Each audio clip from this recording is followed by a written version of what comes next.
माँ Lakshmi digital recording studio उसे भोला बाबा के करै छी जरा जिला कोन हमर बाबा लगता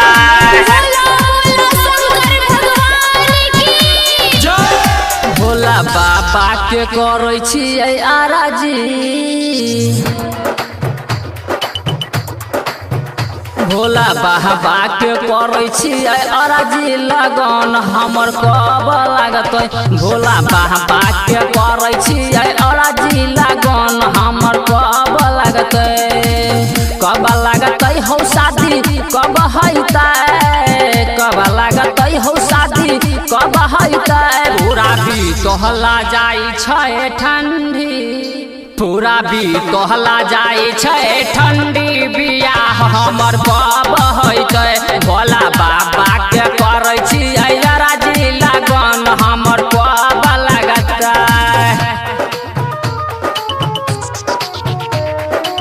माँ लक्ष्मी डिजिटल रिकॉर्डिंग स्टूडियो उसे भोला बाबा के करै छी राजी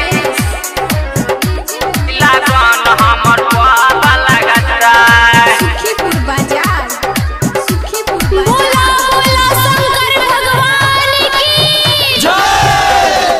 भोला बाबा आबा ना हमरो श्रद्धा पुराबा ना शादी हमर रचा के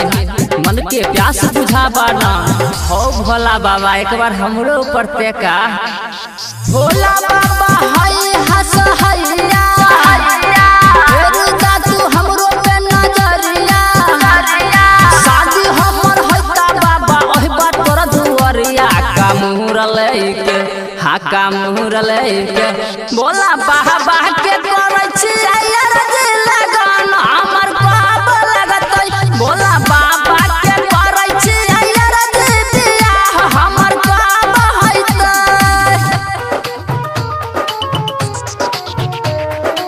माँ लक्ष्मी डिजिटल रिकॉर्डिंग स्टूडियो उसे भोला बाबा के करै छी राजी बियाह हमर कब हैते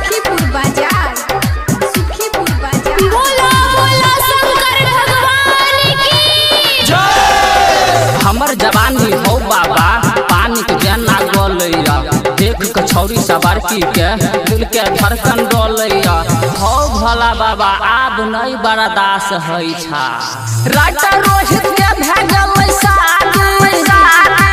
उमेश कमल के होया बर्बादी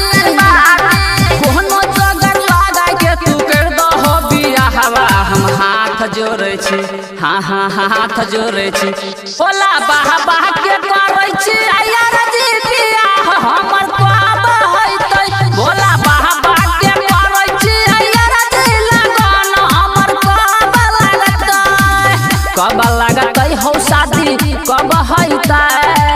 कब लागत हो शादी कब हैते पूरा भी कहला जाइ छै ठंडी पूरा भी कहला जाइ छै ठंडी बियाह हमर कब हैते भोला बाबा के करै छी राजी लगन हमर कब लागत माँ लक्ष्मी डिजिटल रिकॉर्डिंग स्टूडियो उसे